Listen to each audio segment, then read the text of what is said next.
Welcome to this video tutorial with Virtual Racing School for the Blancpain series on iRacing. This week takes us to the historic circuit of Monza, where I'll be looking at a lap driven by Rens Broekman in the Mercedes AMG GT3, which is driven in default afternoon weather to match the official series. I'll play the lap in full view first before then going into further analysis.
Okay, so that was a 1 minute 47.594.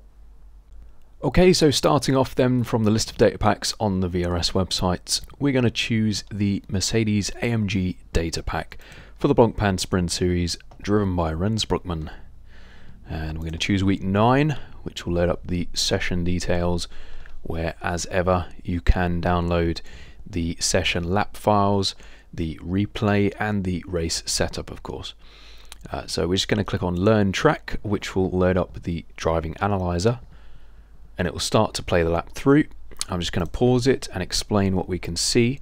So you've got a trace of the steering angle. There's actually very little input here because it's on the straight, but the chart is scaled to less than a degree. You've got the speed of the car, the brake and throttle inputs, and finally some live driving inputs as well. So I'm just going to play this through and I will mute it and slow it to half speed as we approach turn 1. Obviously we got the car over to the left edge of the circuit by the time Rens begins to brake. He's looking for a braking reference, which will be in his peripheral as he looks ahead, which is going to be this 150 meter marker. So we'll play it through, and you can see that he actually brakes a tiny little bit before the 150, which I suggest is a little early, and you can see that Rens actually brakes quite gently initially, but then increases brake pressure to what I would say is threshold braking, which is 70 or 80%, which is roughly when the ABS will engage in this car. So you want to be braking no harder than that, because you'll just be using more tires even though the ABS will be in use. You shouldn't really need a reference here. You want to turn in fairly late, however earlier than you probably think initially, given that you can actually really cut this first curb, well both curbs as we shall see, but you can really cut this first curb quite a lot. The only limitation really is the penalty for cutting too much. iRacing will give you a slowdown penalty if you are too far to the inside here. So we can see that Rens has bled off the brakes, is actually coasting, which is unusual, but he's obviously got good enough rotation to warrant doing so. We're down into second gear. Maybe it's the engine braking from being in a lower gear that's allowing him to coast like that. Generally, I would say, in fact, when you ride a curb so aggressively like this, it's actually best to have both feet off the pedals because it keeps the car about as stable as it can possibly be, given that you're riding something which is going to create instability. So I'll play it through. You can actually see that he's got all four wheels inside the white line here briefly, but you can get away with that. And then turns in very early for this second half of the chicane, to the extent that he's actually pretty close to making contact with this aggressive anti-cut black and yellow curb. He's fully on this red sausage curb, but the Mercedes can actually ride this quite nicely. The only thing you want to be careful, if it comes off there a little bit too aggressively, that you allow the car to settle before you get aggressively into the throttle. So we can see here that Rens picks up the throttle to about 50 or 60%, hesitates a little bit, waits for the car to settle, as I said, before then committing to full throttle, using all of the track and a little bit more. As we can see, just dropped a wheel into the gravel, but again, you can get away with that without really losing traction. So we'll take it through. I'll just speed it up to normal speed. Obviously take the line of least resistance, the tightest line, hug this inside curb through Curva Grande in towards the second chicane, where I'll slow it down to half speed and pause it just before the braking zone. I'll in fact advance to the next sector, and you can see that Rens is going to brake here just before the bridge. So nice and late into here, hard on the brakes. Again, we can see Rens modulating the brake pressure so that he's not exceeding threshold braking, so he's not relying on the ABS, which can actually cause a bit of instability in the car as well. And again, turns in quite early relative to the corner with the intent of using a lot of curb. So once again, similar to turn one, really getting hard onto this curb and not picking up the throttle too aggressively. And if we play it through, again attacking that second half of the chicane, that the sausage curb, once again similar to turns 1 and 2, although this is slightly faster. But we can see in the throttle trace here that Rens lifts briefly out of the throttle as he's riding that curb. So as I alluded to earlier, you want to be off both pedals when you ride a curb so aggressively, and the curb does actually cause a lot of instability, especially here. As we can see, even though Rens has lifted, he has picked up a great deal of oversteer here. We can see that in the steering trace. Up here we can also see it with the cockpit view. You can see that steering wheel is obviously being pointing over here instead of down the road, because he is correcting for oversteer. So with that brief correction, he's got the car back in line nicely and has still made a good exit with his wheels on the exit curb, but not actually onto the gravel this time. Keeps the car nice and straight as we head towards the first of the two Degners. Now, there isn't really a reference for braking into this first one, unfortunately. I would say you've got this orange marking for the access road in the Armco, but that is several car lengths later than when you actually need to start braking.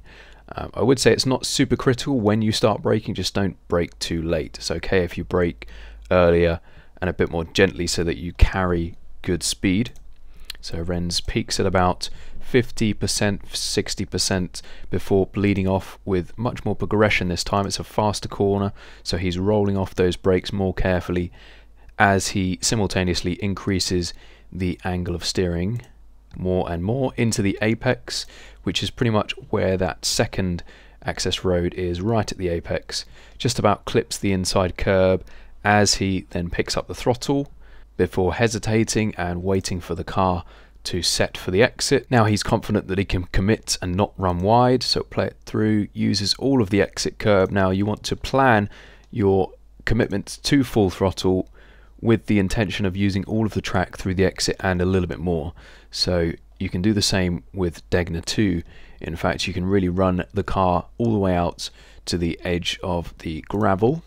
bring the car back onto the tarmac before you start braking in between the 100 and the 50 meter boards for Degner 2. This is a little bit faster this time. Timing is critical in terms of when you turn in, because it's a very narrow apex, and you can see here that Rens is trail braking all the way into the apex this time, so no coasting whatsoever, because the corner is a little bit cambered at the apex and you don't want the car to understeer. So you want to make sure that you keep the front loaded up so that you don't understeer on entry, and you can pick up the throttle at the apex. And we can see that Rens has clipped the curb nicely, but that isn't actually using too much, because if you use more than this it will unsettle the car, which will actually cost you your exit momentum. We can see here that it commits to the throttle carefully, has a small correction once again for oversteer, and allows the car to run out wide onto this AstroTurf on the exit. Has the car straight by this point, which is why you can get away with doing so. We'll speed it up again as we head towards Ascari. Much higher speed chicane, probably the best part of the whole circuit. So you want to bring the car gradually over to the right hand edge again and spot your braking, which is going to be about where the gantry is, as we can see here. So braking hard initially, keep the car over to the right, don't turn in too early, and you can actually it's quite subtle, but you can see a little bit of a jink in the steering trace to the right just before Rens does eventually turn in, and he's turned in just after the curb has started. So he's taken advantage of the extra track width from the curb. You don't have to do this, but it can just give you a slightly extra edge and wider entry. But you don't want to turn in too late, and the reason being is the Mercedes is very tolerant to this curb, which is designed so that you shouldn't really cut it, but you can totally get away with it in the Mercedes, as we should see there. So he's really riding the second anti-cut curb. He misses the first one, but that really allows you to carry more speed than you would otherwise be able to do so. Pick up the throttle very carefully through the exit, and you can see here that Rens hasn't actually even reached full throttle through the exit, because he's immediately into the next right-hander and doesn't want to run too wide exiting the first part of the Ascari chicane, which would then compromise his entry into the next right. And your exit speed obviously here is very important. And then this final chicane, now it's at your peril, I guess, if you want to clip this anti-cut curb here.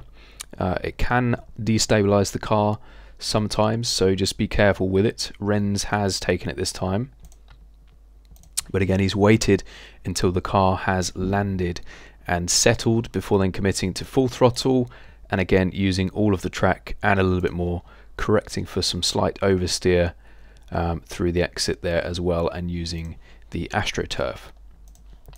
Now the reason that the car tends to oversteer more commonly here than, let's say, other data packs at other circuits is the car is very trimmed out for this track. Obviously it's got lots of really long straights and mostly slow corners, so that's really a recipe for low downforce, which tends to make the car a bit more free. So preparing for braking into the final corner, Parabolica. I'll just go back a little bit. You've got this AstroTurf, which begins roughly where the 100 meter, in fact it might be exactly where the 100 meter marker board is up there. You've also got a white line. Now Rens is going to brake just after there. Peak brake pressure is going to be high initially, but then because it's a very fast corner and you're rolling in with lots of speed, you can really trail the brakes deep into the corner to allow yourself to really carry that speed while still getting the car to rotate and turn in. Just don't overdo it, otherwise you will get some entry oversteer, which you really don't want. You want to keep the car nice and settled for a good exit. Pick up the throttle quite early here, and the reason you can pick it up so early is the circuit really opens out through the exit. Now timing isn't actually critical there, because you can choose to take a tighter line in case you're a little bit late on the throttle, or open the car up a bit more if you're, let's say, too early on the throttle. Now again, we can see that Rens doesn't actually commit to full throttle until quite late. The car is very trimmed out and he's carried a lot of apex speed, so it doesn't want to get too loose through the exit, and you can see that he's actually chosen a wide exit line here as well, just to scrub off the least speed as possible and carry as much speed as possible down the start finish straight.